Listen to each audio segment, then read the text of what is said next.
Hello दोस्तों, कैसे हैं आप सभी। जहाँ तक मैं ऐसा करता हूँ कि आप सभी अच्छे होंगे। आपके अपने YouTube चैनल मैथ रिसर्च में आप सभी का स्वागत है। कल हमने देखा था अभाज्य खंडों की संख्या ज्ञात करने के लिए कुछ उसमें से प्रश्न बाकी रह गए थे। तो आज देखते हैं, बिना देरी किए हुए चलिए देखते हैं। तो जब प्रश्न एक कंडीशन थी, तो जब प्रश्न भिन्न के रूप में हो, रूप में हो तो हम अभाज्य खंडों की संख्या कैसे ज्ञात करेंगे। तब अभाज्य खंडों की संख्या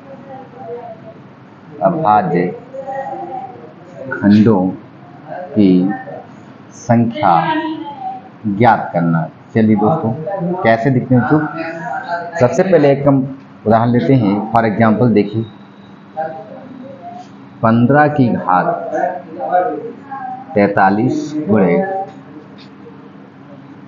20 की घात 15 बटे में 18 की घात 5 गुणे 16 की घात 7। यदि प्रश्न इस तरीके से आपको भिन्न में दिखाई दे रहा है बच्चों, तो सबसे पहले अभाज्य खंडों की संख्या हम ज्ञात कैसे करेंगे। तो देखिए, सबसे पहले बच्चों क्या करेंगे, सबसे पहले ऊपर वाले के बच्चों ज्ञात कर लेंगे और उसके बाद में नीचे वाले के ज्ञात कर लेंगे बच्चे अभाज्य खंडों की संख्या। चलिए, अंश के कुल अभाज्य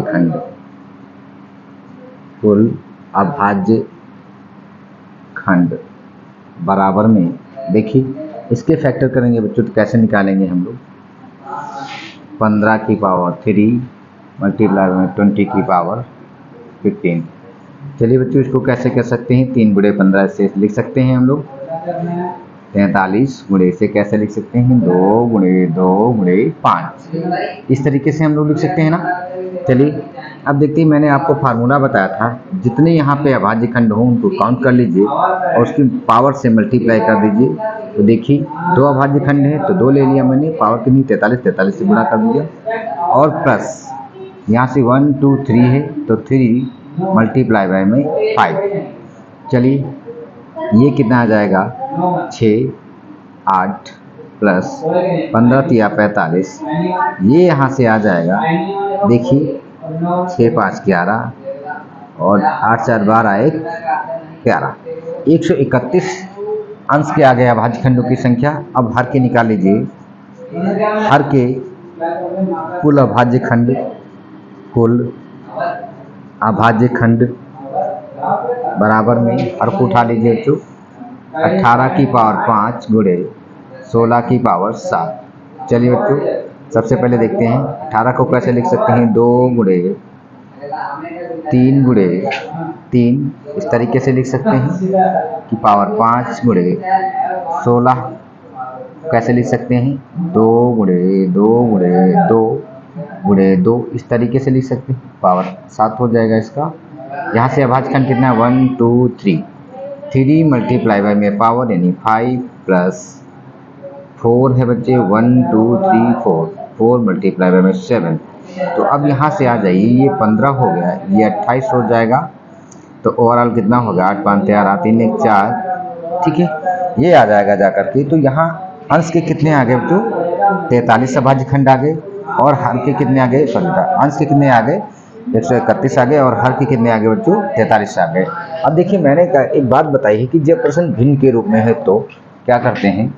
देखिए, कुल अभाज्य खंडों की संख्या, कुल अभाज्य खंडों की संख्या बराबर में हर के अभाज्य खंड, अंश के अभाज्य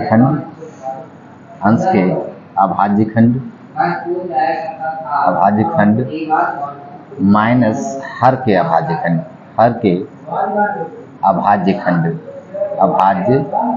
खंड। चलिए भाई, अंश के कितने आ चुके हैं, 131 माइनस 43।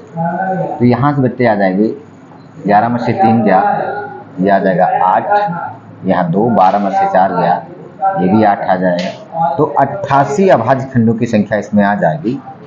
तो आप बच्चों आशा करता हूँ कि आप लोग समझ गए होंगे। जब प्रश्न कोई भिन्न के रूप में इस तरीके से है तो सबसे पहले हमारा वर्क क्या होता है कि हर के अंश के निकाल लेते हैं बच्चे, अंश के अभाज्य खंडों की संख्या कुल निकाल लेंगे और हर के कुल अभाज्य खंड निकाल लेंगे। उसके बाद में जब हमें कुल अभाज्य खंडों की संख्या निकालनी होगी तो अंश के अभाज्य खंडों से हम हर के अभाज्य खंडों की संख्या को घटा देंगे। जहाँ तक बच्चों मैं आशा करता हूँ कि ये प्रश्न आपको भली बात समझ में आ गया होगा। चलिए अब कुछ प्रैक्टिस करते हैं और एक प्रश्न लेते हैं। जैसे मैंने दूसरा क्वेश्चन यहाँ से ले लिया, 28 की पावर 51 गुणे 22 की पावर 43 बटे में 26 की पावर 13 गुणे में 12 की पावर 14। चलिए बच्चों मैंने अभी आपको बताया सबसे पहले इसका वर्क होता है कि अंश के अभाज्य खंडों की संख्या ज्ञात कर लेंगे और दूसरी बार में बच्चों क्या करेंगे, हर के अभाज्य खंडों की संख्या ज्ञात कर लेंगे और फिर जब मुझे कुल अभाज्य खंड निकालने होंगे बच्चों तो क्या करेंगे, अंश के अभाज्य खंडों की संख्या से हर के अभाज्य खंडों की संख्या को घटा देंगे। चलिए ठीक बच्चों देखते हैं। चलो तो अंश के अभाज्य खंड कितने हो जाएंगे, अंश के कुल अभाज्य खंड, कुल अभाज्य खंड, अभाज्य खंड। चलिए भाई 28 की पावर कितनी है बच्चों, 51 हो जाएगी यहाँ से। 22 की पावर बच्चे कितनी है, 43। चलिए इसको कैसे लिख सकते हैं, 2 मल्टीप्लाई बाई 2 मल्टीप्लाई बाई 7, ऐसे बच्चों हम लिख सकते हैं ना। चलिए इससे बच्चे कितना लिख सकते हैं, 2 मल्टीप्लाई बाई 11 का कोई भी फैक्टर अब दूसरा नहीं हो सकता बच्चों। चलिए इसके कितने आ जाएंगे बच्चों, कुल जब निकाल लेंगे यहाँ से देखिए कितना अभाज्य खंड है, 1 2 3। मैंने बताया था पावर वाले को बच्चे क्या करते हैं, अभाज्य खंडों की संख्या ले लेते हैं और फिर पावर से गुणा कर देते हैं।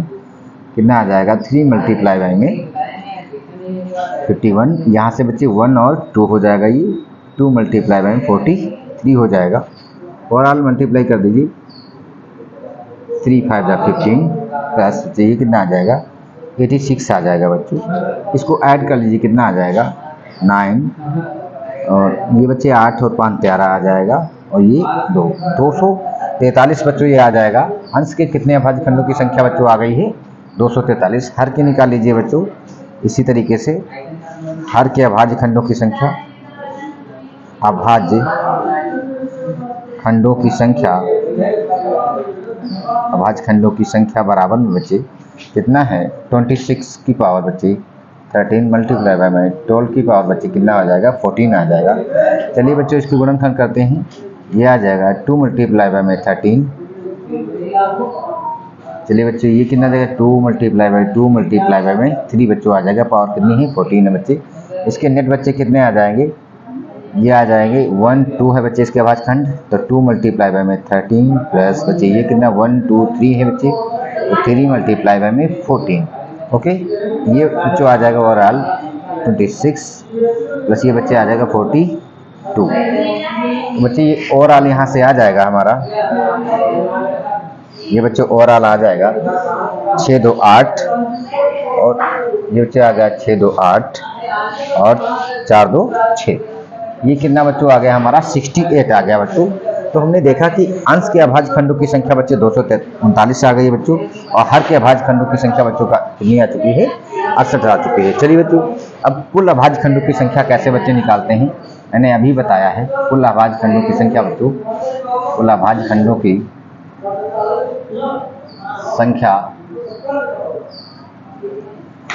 संख्या बराबर में बच्चों अंश के बच्चे मैंने बताया था अभी, तो अंश के कितने आए हुए हैं, अंश के बच्चों आगे 239 माइनस 68। ओवरऑल ये बच्चों कितना आ जाएगा, 1 13 माइनस 6 बच्चे ये कितना आ जाएगा, 7 और 1। ये बच्चों आ जाएगा 171 अभाज्य खंडों की संख्या बच्चों यहाँ से आ जाएगी। ठीक है बच्चों, चलिए एक बार चेक कर लेते हैं। ठीक है, बात समझ में बच्चों आ गई होगी। यहाँ तक मैं आशा करता हूँ बच्चे ये क्वेश्चन आपको दोनों समझ में आ गए होंगे। यदि आप बहुत ही एक्सपर्ट हो जाएंगे बच्चे तो उसके बाद में आप शॉर्ट ट्रिक से भी आसानी से कर सकते हैं। चलिए बच्चों अब अगला क्वेश्चन देखते हैं बच्चों। चलिए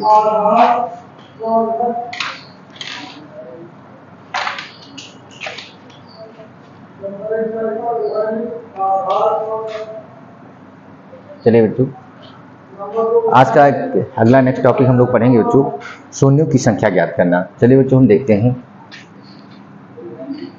इसी प्रश्न में शून्यों की संख्या ज्ञात करना। क्या बच्चों? शून्यों की संख्या ज्ञात करना, संख्या ज्ञात करना बच्चों बहुत ही इम्पोर्टेंट टॉपिक है।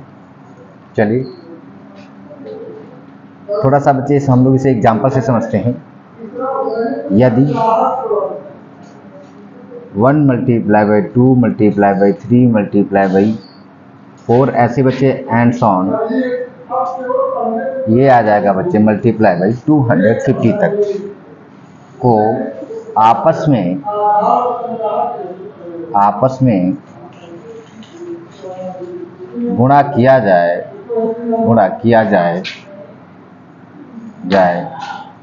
तो अंत से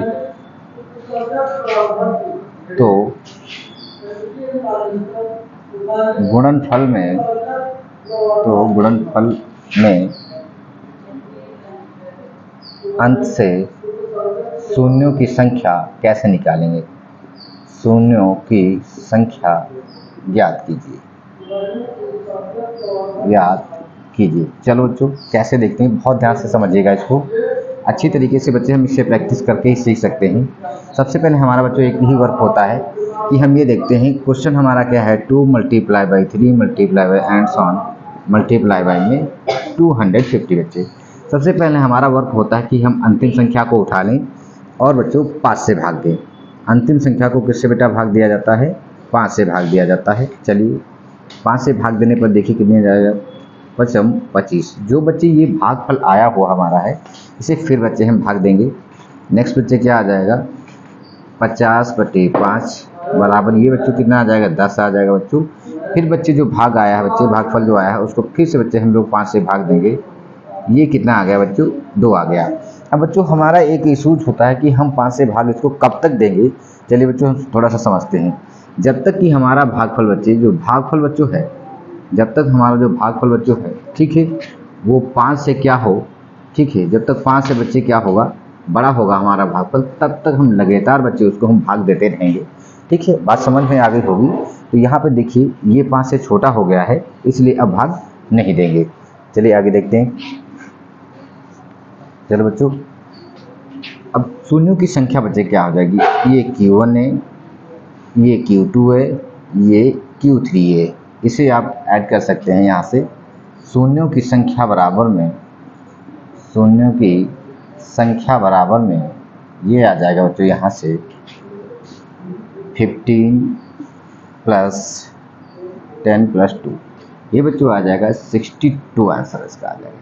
तो बच्चों मैं आशा करता हूँ कि ये प्रश्न आपको अच्छी तरीके से समझ में आ गया होगा। शून्यों की संख्या यदि ज्ञात करनी है आपको कहीं से भी, तो बच्चों सबसे पहले हमारा वर्क एक ही होता है कि हम लास्ट वाली संख्या को देखते हैं और उसे 5 से भाग करना स्टार्ट करते हैं बच्चों।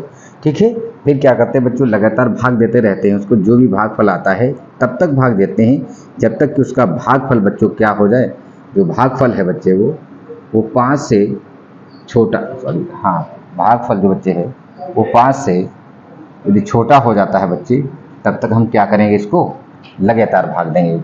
बात समझे नहीं समझे बच्चों? चलिए थोड़ा सा ध्यान दीजिए बच्चों, ये क्वेश्चन आपको समझ में आ गया। इसके साथ लेना चाहते हो तो ले सकते हैं बच्चों। ठीक है बच्चों, चलिए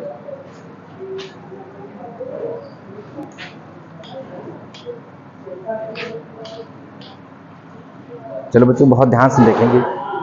यदि सम संख्याओं की आपस में गुणा की जाए, अगला हमारा बच्चे प्रश्न जो है, यदि सम संख्याओं की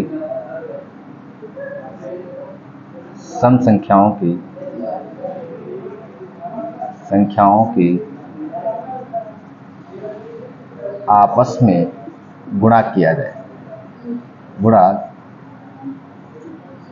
करें तो बच्चे शून्यों की संख्या कितनी होगी। इस चीज़ को बच्चे बहुत ध्यान से समझते हैं। शून्यों की संख्या बहुत ध्यान से समझेंगे बच्चों। चलिए देखो सबसे पहले बच्चों हमारा काम क्या होता है सम संख्याओं को देखते बच्चे 2 multiply by 4 multiply by 6 multiply by 8 multiply and so on बच्चे मैंने ले लिया बच्चे 250 तक बच्चे लगातार बच्चे सम संख्याओं को आपस में क्या किया गया है, गुणा किया गया है बच्चों। तो इसमें शून्यों की संख्या बच्चों हम सबसे पहले कैसे ज्ञात करेंगे, चलिए बच्चों। तो सबसे पहले हमारा वर्क बच्चे वही होता है कि हम अंतिम संख्या को उठा लेंगे बच्चे। अंतिम संख्या को उठाने के बाद में बच्चे अब हम इसे 5 से भाग नहीं करेंगे बच्चों। क्यों? क्योंकि बच्चों देखिए सबसे पहले हमारा काम होगा इसको 2 से भाग करने के लिए। तो 2 से भाग करिए बच्चे, ये आ जाएगा पहला भागफल बच्चे आ जाएगा 125 आ जाएगा बच्चे। अब हम इसे 5 से भाग देंगे, जो बच्चे आ जाएगा 5 से भाग दीजिए बच्चे। इसे हम बच्चे भागफल में नहीं काउंट करेंगे, इसको देखिए ये आ जाएगा बच्चों 25 आ जाएगा।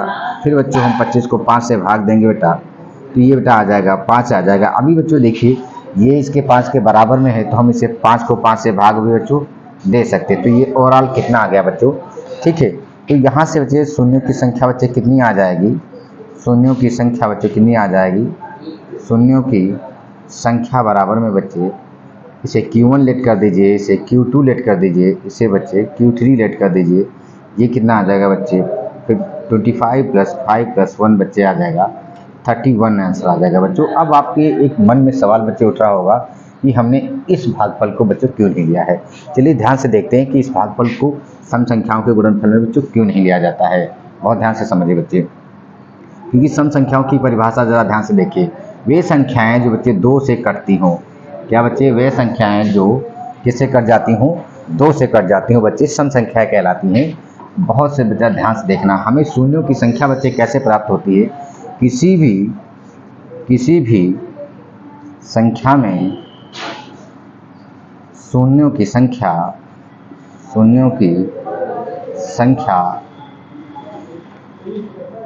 2 व 5 के गुणा करने पर ही प्राप्त होती है, गुणा करने पर ही प्राप्त होती है।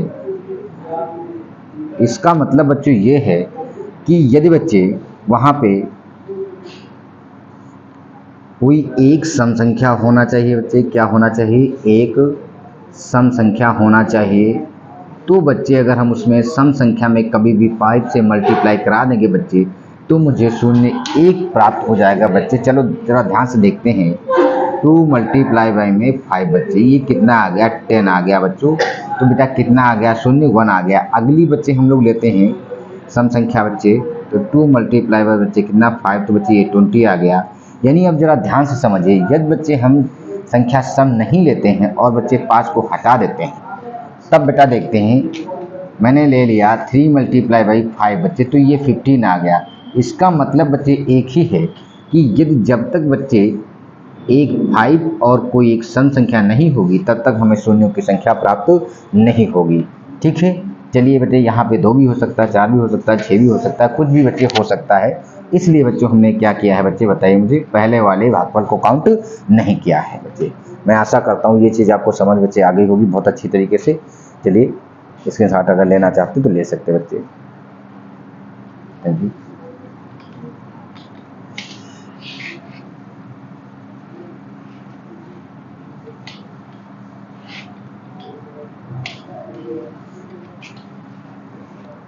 चलो बच्चों, अभी जो अगला जो टॉपिक है इसी का बच्चे, यदि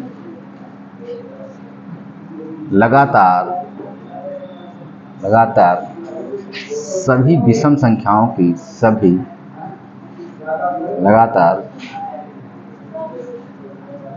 विषम संख्याओं की आपस में गुणा किया जाए तो शून्यों की संख्या बच्चे क्या होगी, शून्यों की संख्या क्या होगी, यह ज्ञात कीजिए। आपस में लगातार किया जाए शून्यों की संख्या। चलो बच्चों बहुत ध्यान से समझते हैं इस चीज़ को। मैंने मान लिया बच्चों 1 3 5 7 9, 11, 13 एंड सॉन बच्चे कहीं भी मैंने 251 ले लिया बच्चों यहाँ से। अब जरा ध्यान से बच्चे देखिए, इनमें बच्चे कोई भी शून्य नहीं आएगा, ठीक है, कोई भी शून्य नहीं होगा, कोई भी शून्य नहीं होगा। यदि बच्चों हम क्या करते हैं, लगातार विषम संख्याओं का बच्चे आपस में गुणा करते हैं तो उसके लास्ट में बच्चे गुणनफल के लास्ट में उसके एक भी शून्य नहीं आएगा बच्चे। ऐसा रीजन क्या होता है, मैंने अभी आपको बताया था कि बच्चे देखो, शून्य को लाने के लिए एक सम संख्या होना आवश्यक है, एक सम संख्या होना, क्या बच्चे बोलो, सम संख्या होना आवश्यक होता है। क्या बच्चों होता है, सम संख्या होना बच्चों क्या होता है, आवश्यक होता है। जब तक बच्चे एक सम संख्या नहीं होगी तब तक बच्चे हम शून्य की संख्या प्राप्त नहीं कर सकते बच्चे। ध्यान में आ गया बच्चों, आप लोगों को अच्छी तरीके से समझ में आ गया होगा। यदि हम लगातार विषम संख्याओं की आपस में गुणा करते हैं बच्चे तो शून्य बच्चे कोई भी शून्य नहीं आएगा। इस चीज़ को आप बहुत अच्छी तरीके से ध्यान रखेंगे बच्चों। बहुत बहुत धन्यवाद है सभी बच्चों को। चलिए स्क्रीनशॉट ले लीजिए,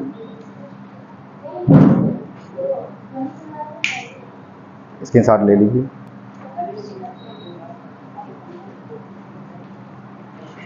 चलो बच्चों, आज का टॉपिक बच्चे हम लोग लगभग में यही समाप्त करने वाले हैं और अगले टॉपिक के लिए बच्चों हम लोग लेकर के आ जाएंगे आपको, ठीक है। बहुत ही बिंदास टॉपिक बच्चे हम लोग लेकर के आएंगे आपके लिए, जिसमें इकाई का अंक ज्ञात करना होगा बच्चे। क्या ज्ञात करना होगा बच्चे, इकाई का अंक ज्ञात करना होगा। कौन सा बच्चे अगला टॉपिक हम लोग कौन सा पढ़ेंगे बच्चे, इकाई का अंक ज्ञात करना, इकाई का अंक ज्ञात करना बच्चों, अंक ज्ञात करना बच्चों। ऐसी कोई परीक्षा नहीं जिसमें बच्चे ये एक नंबर का ना आता हो, ठीक है। तो इसे बहुत ही भली बात पढ़ेंगे बच्चों, ठीक है बच्चों। ये वीडियो मेरी अच्छी लगी हो तो लाइक करें, शेयर करें एंड कमेंट करें और मेरे चैनल को ज़्यादा से ज़्यादा शेयर कर दें और भाई सब्सक्राइब भी करें। Thank you.